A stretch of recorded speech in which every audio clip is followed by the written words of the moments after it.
It seems as if UK retailer Game are in a spot of trouble as their profit forecast has been slashed after they admitted failing to match the level of pre-Christmas sales recorded last year.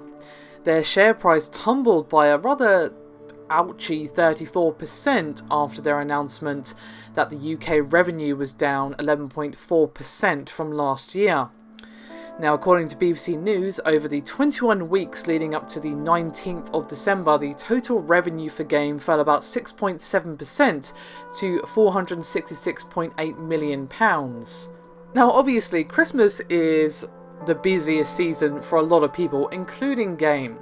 So such a decline is surprising on the surface, especially when you look at the PS4 breaking sales records and, all sorts of awesome releases coming out the last couple of months. This has been such a good year for games. They should not be struggling in this time. I'll discuss why they probably are in a minute. So, if you look at the PS4 and Xbox One, they actually saw a 19 million boost increase in UK sales over the last year for a total of 114.6 million. But according to them, it's basically down to sharper than expected drop-off of sales for the PS3 and Xbox 360. And game boss Martin Gibbs had this to say. Trading conditions in the UK video games market have been challenging. The switch over from the older gaming formats to PlayStation 4 and Xbox One software has impacted profitability across the UK market. The extent of the impact of this switch over has only become apparent in December, which has been compounded by lower year-on-year high street and shopping centre footfall. Now, I'm not going to say that the drop-off of the PS3 and Xbox 360 hasn't been a contributor. It probably has, but to be honest, if I had to say why they're seeing such a sharp drop-off, it's because Game are overpriced, and everyone knows it. Usually, they're £10 to £15 more expensive than online supermarkets for new releases.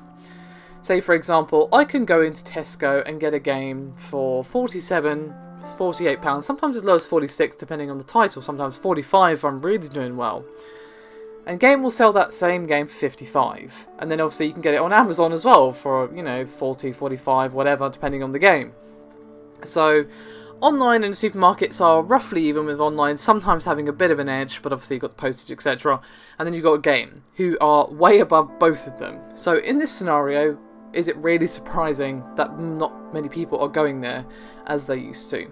And I have to say, HMV do this as well, and that's why they've been in so much trouble, because they overcharge for a lot of stuff. For HMV, it's their anime and CDs and pretty much everything, but their DVDs aren't too bad, but yeah, they really overcharge, and Game do as well, and this is why these retailers are in trouble, because they just aren't recognising that times have changed. They aren't the only retailer for this sort of thing anymore. There are now a plethora of options. Like, as I said, local Tesco's up the road from me. I can walk in there and buy pretty much any new release I want, or I can just get it online and get it for probably cheaper than the RRP.